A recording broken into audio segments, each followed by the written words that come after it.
Close your eyes, hear the voice within calling. This heavy load got under your skin. All in, you got the white knuckles holding on it tight, keeping your feelings bottled up inside. Heading for collision in the night. To really live, you gotta die. Breathe in, breathe out. Hey, come alive.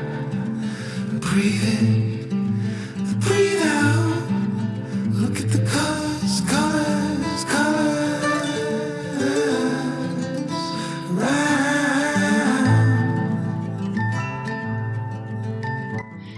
This is the Emotional Horsemanship podcast.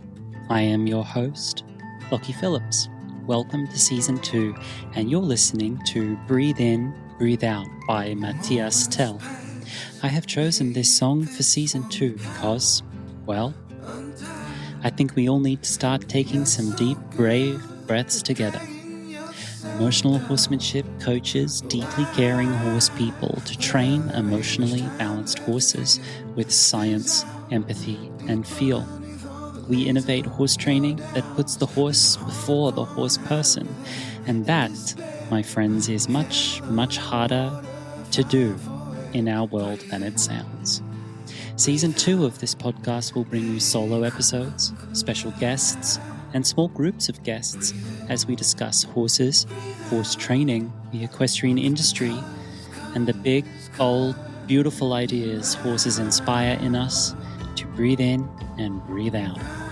Without further ado, here is your first episode for Season 2, and it feels like circling your wagons.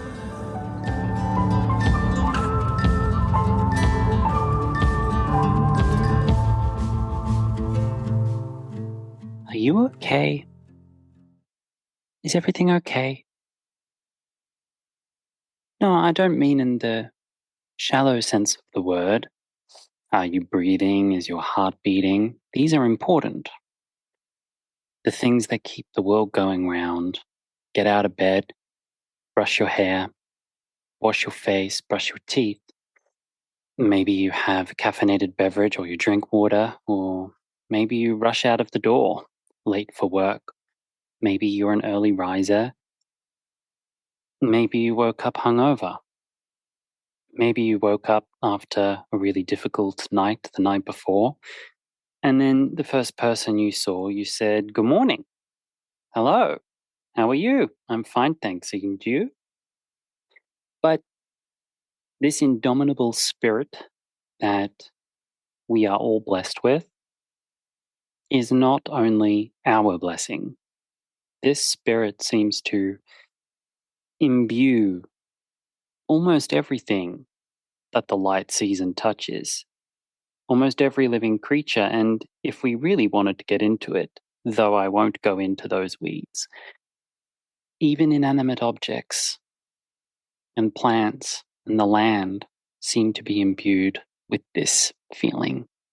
But when I say, "Are you okay?" I really mean that deeply. Now, for some people, the very notion of being asked a deep question feels dark and intimidating. And so, throughout my life, even friends and family have called me intense, passionate to a fault, and many other things besides. Yet I refuse to see it as a crime to look someone in the eye and say, "Are you okay?"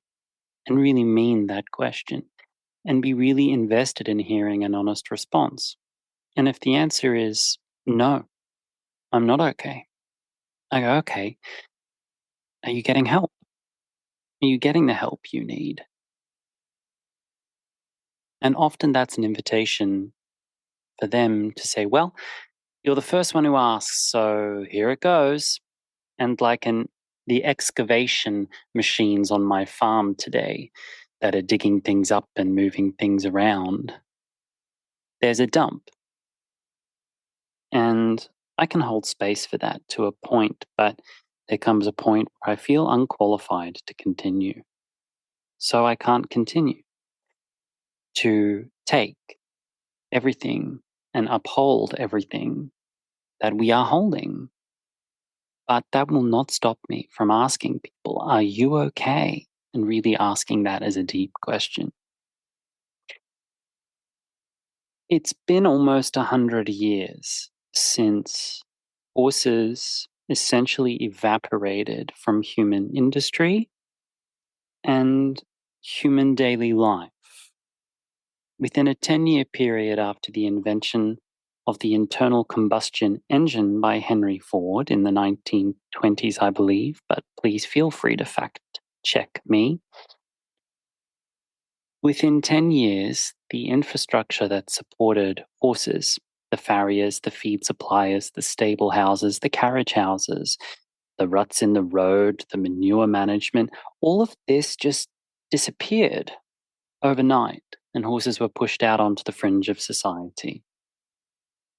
I think only 1 or 2% of the millions of equines that went off into the great wars of the first half of the 20th century actually came home. So we looked at the middle of the 20th century where horses had never been lower on the totem pole. They had never been quieter on our radar. They had never been further away from us. And here we are now, almost 100 years later, and there is a groundswell of us returning to horses. We say we're not horse people, but all of us are. We're just horse people a couple of generations removed.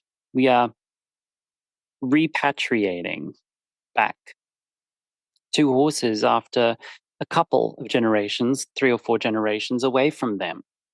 And with this change is coming a rather enormous amount of overwhelming information.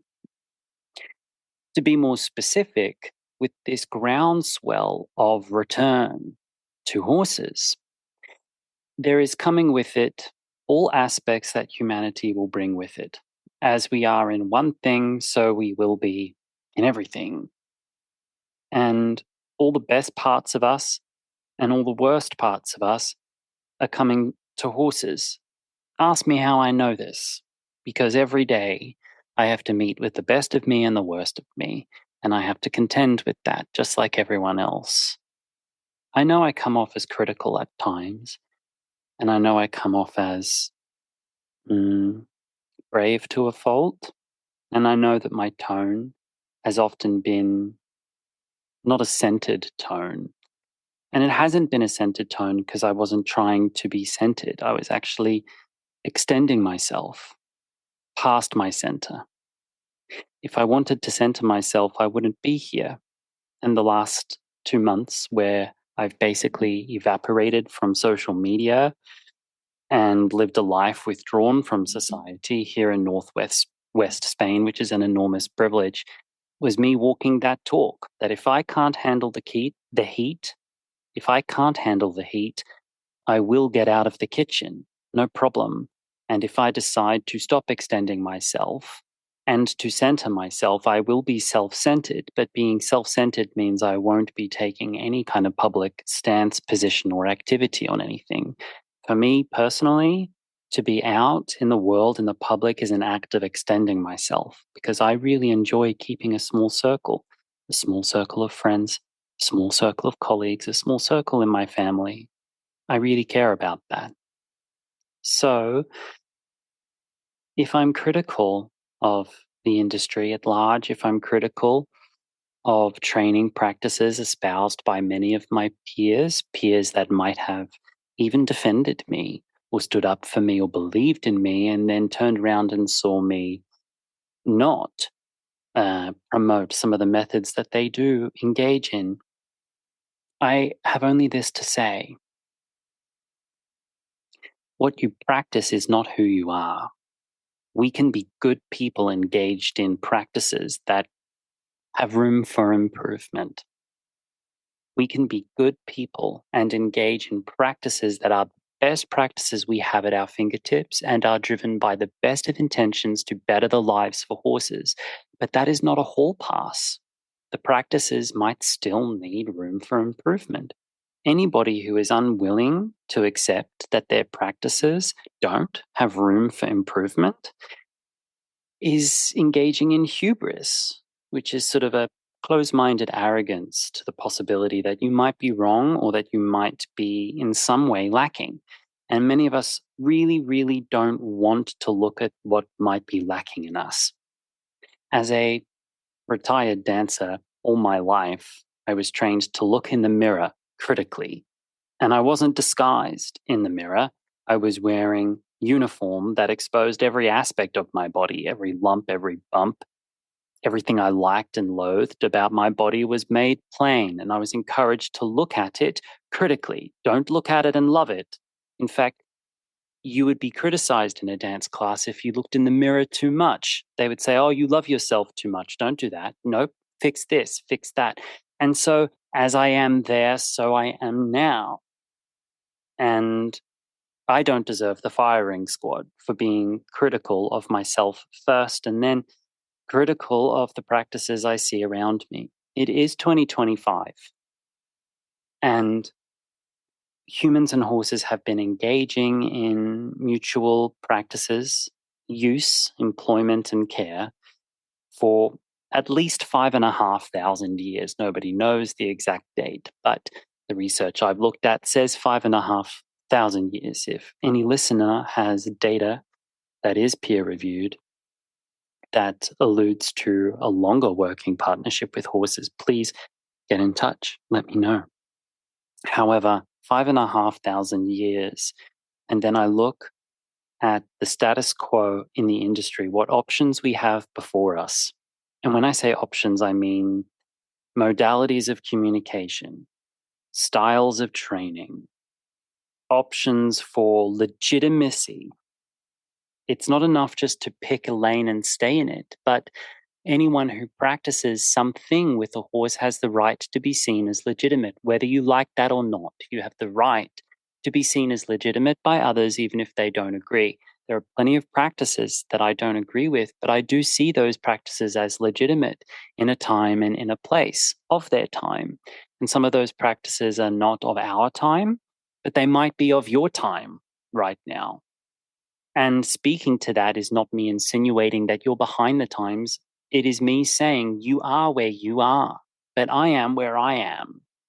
And I'm not going to be where you are. And I'm not asking you to be where I am if you don't want to. I don't want to be where you are because I'm watching where you are and I don't want to be there. I want to be over here. So let me talk about what's over here. And let me nurture, mentor, guide, innovate, and even critically and discerningly discuss what we have chosen to keep here and what we have chosen to let go. It's editing. There are a few things I'm trying my very, very best to edit. Let me go there. And before I go there, listeners, if this shoe does not fit you, please do not wear it. Flapping flags, tapping sticks, stinging sticks, yanking halters or reins, swinging ropes. I would like to edit these things out. Not because I think I'm better than them. I'm not. I was taught them. I was nurtured into them. I was supported in a community to practice them. I was licensed in these things, and then I went out into the world and I taught these things. And I discovered horses in far-flung places where horses should not have been flung. And they were right at the precipice between appropriateness and safety. And the only thing holding those horses back from the brink was sometimes a rope that pulled, a stick that stung, a flag that flapped, or a halter that yanked. And so, are we going to stay on the precipice forever? Let us first put first things first. Let us not put the carriage before the horse. we have to understand that no practice exists in a vacuum. For a stick to sting a horse, you require an entire infrastructure around that stick for that to exist and have the right to be seen as legitimate. You require teachers who say, yes, this is good, green light. You require community willing to purchase a fiberglass instrument that has the potential to sting a thin-skinned creature. You require stories that tell us that it's okay. You require also legitimate examples of horses who appear to thrive and who are actually thriving in the presence of these tools. You need performance results that say, see, the horse is fine and they are great. We are working at a high level. So therefore, here, take this and use it. And so we do. And I did. I practiced these things. And every now and then, I can't resist to rebel against myself. I am fundamentally rebellious. It is in my star chart, it's in my natal chart, it's in my DNA, it's in my living history. I'm so sorry. It's embarrassing how rebellious I find myself sometimes. And one of the things I'm working on is allowing myself to be present and partnered with other people without rebelling as a knee jerk. But I digress. I wish that some of the contexts that hold up some of the practices that are out there could be changed for everybody. But that is really unrealistic and highly naive of me to assume that that's possible. It's not. And so I am at peace knowing that there are people out there in the world who are living in far-flung places where horses are close to a precipice and standing between appropriateness and safety, standing between ethics and results, standing between go to work, go hungry. And in some of these places, the best practices before us are practices which, were you to stand from a different perspective, are practices we might not want to repeat. All of this is to say that I'm speaking about anything that's underneath an abuse threshold. I'm not speaking to abuse right now. It's not inherently abusive to tap a horse with a stick. It is not always abusive to swing a rope at a horse. It is not always abusive or traumatizing to the horse that they feel discomfort, they feel mental, emotional, or physical pressure. It is not my point of view that all of these practices are bad and these are evil people. That would be asinine and juvenile of me to assume. And if I haven't said it already, I don't think I'm asinine. I might be naive because I'm an idealist and I've walked into this industry as an outsider. But let me tell you, I'm not jaded, but I'm getting street smart real quick. I only make the same mistake 7 times. Why do you think I disappeared for 2 months? Because everything was going great? But I digress. So I am sleeping well at night, knowing that there are peers in the industry out there who are in places where the horse is between a rock and a hard place, where the trainer is choosing between catastrophic fail or exposing the horse to something that's a little bit on the edge. And they choose the latter. Rather than allowing catastrophic fail, they'll choose an option which brings everybody back from the brink, the horse, the human, everyone back from the brink. And once they're back from the brink, they will circle their wagons and they will search their toolkit for the best practice forwards for this horse right now. I tip my hat to these people, and I have to admit that they do the Lord's work. They've done work that They now do work that I have stepped back from. I couldn't do it anymore. I found myself unable to keep doing that and be at peace in my spirit with that. But that doesn't mean there are people who can't be at peace in their spirit with it. Not everyone's an insufferable, sensitive person like myself, right? Other people are different. So other people are allowed to occupy spaces where they do the Lord's work, in a sense. But that does not mean I have to be over there in that place. And neither do you if you don't have to, don't want to, or if you look to your left and look to your right and realize, hang on, am I free now? Hang on, do I have options? Hang on, do I have to do this right now? Hang on, is this much pressure necessary? Hang on, is this much reinforcement really what I want to do long term? Hang on, is my horse really okay with this?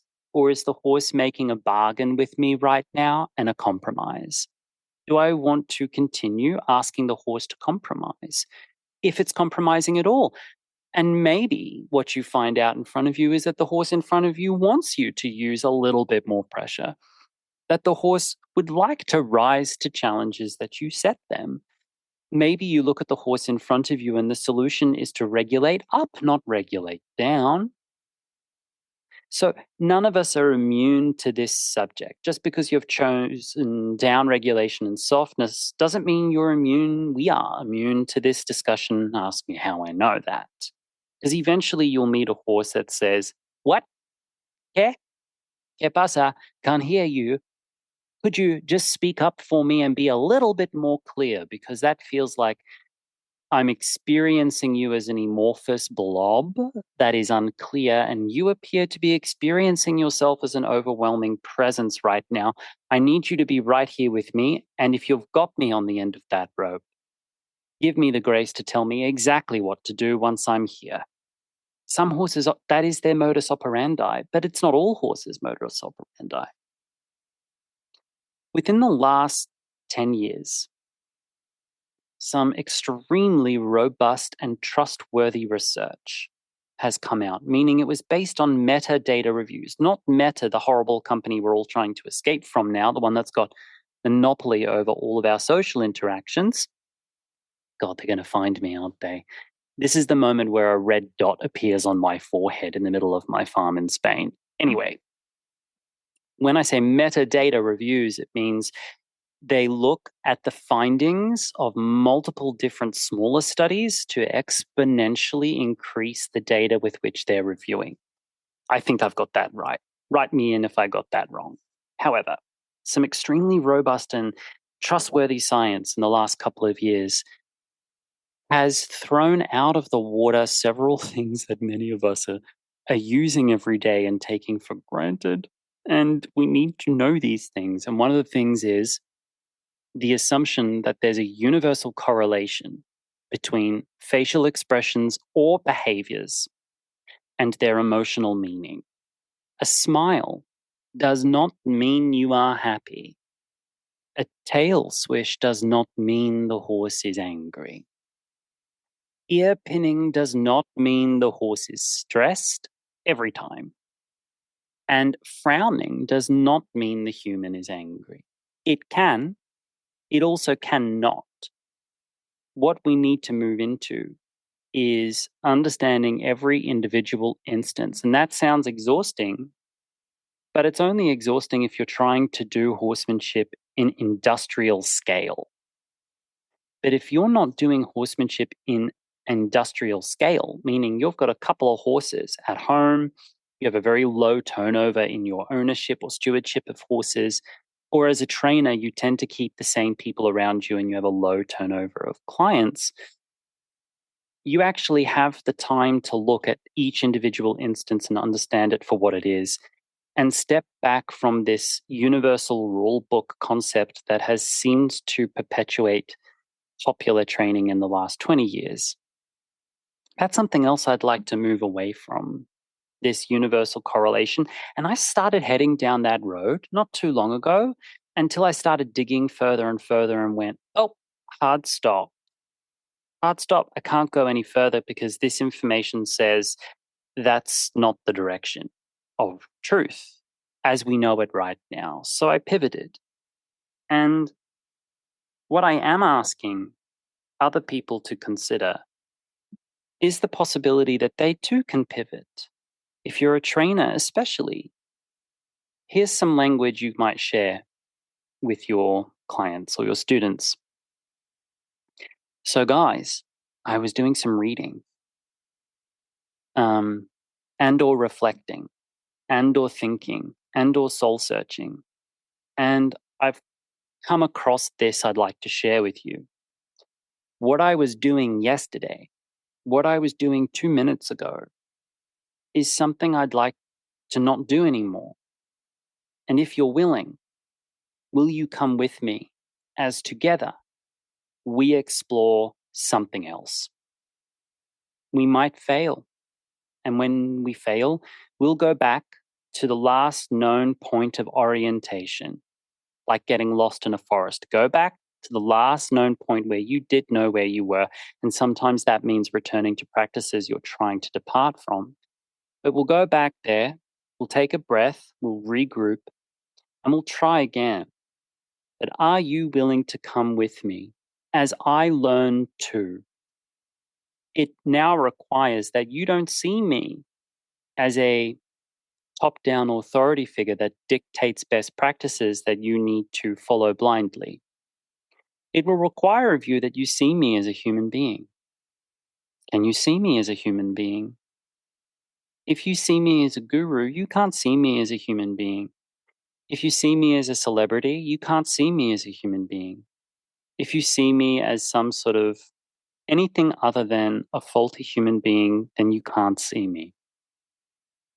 But can you see me as together we explore? And my role will be to be 2 steps ahead if I can. My role will be to guide the creative and innovative process of discovery of something else. Can we do that together? Tell me, what kind of person would reject that or mock that? Because people would reject and mock that notion I just shared. But what kind of person are they to do that? And do you need their money, their business? I know they've got horses that you care for. And listen, more trainers have stayed in places they should have left because they loved the horses and they wanted to take care of them. That's why I stayed in one of the worst places I've ever seen from an ethics standpoint. I stayed because there was a horse there I couldn't leave behind. So I stayed and I supported. I had to convince myself that it was okay. But I was convincing myself it was okay because there was a horse I loved that I was trying to get out of there. Okay, let's just swim up to the surface a little bit. Let's just swim up to the surface a little bit. That was a deep dive. Thank you for going there with me. Listen, it's 2025. The world looks like a dumpster fire, but we've been here before. And when I say we, I mean the human collective has been here before. 100 years ago, we were in between world wars. Okay, there was 150, I think, million people in the first half of the 20th century died at war, soldiers and civilian. You know, if we look at the past, we're still in a better place right now. Touch wood, touch wood, touch wood, touch wood. But I know it feels like there's no hope. I know it feels like things are tough. But this is what I'd like you to consider. Take a breath, find your center. Say to yourself, I got this. I will survive this. We will survive this. And then go out in the world and watch your six. Take care of each other If you love someone, watch their 6. Look and watch your back. Have friends watching your back too. And then try to focus on what's beautiful in this world. That is going to be my focus this year. I'm never going to stop focusing on issues and doing deep dives, but I find that beautiful. That's beauty to me. To go to places that people are unwilling usually to go, I find that beautiful. Focus on what's beautiful to you. And if that's not here with me, love you, mean it. Go get your beauty elsewhere. But if it's here with me, I will stand for you. I will speak for you. I will work for you. Thank you for being here. Happy podcast. We're starting early. Take care now. You've been listening to the Emotional Horsemanship podcast. That was episode 1 of season 2, a solo exploration that felt like circling your wagons. If you'd like to start your emotional horsemanship journey, you need to start with the Emotional Horsemanship Foundation online course. I've left a link in the bio of this episode if you'd like to sign up. You can sign up at any time, and we have a money-back guarantee if it's not for you. So go ahead, give it a try, click the link, and I'll see you there. Thank you for being here. Please don't forget to like and subscribe to this podcast. Share with your friends. Take care of yourselves, and we'll see you next time.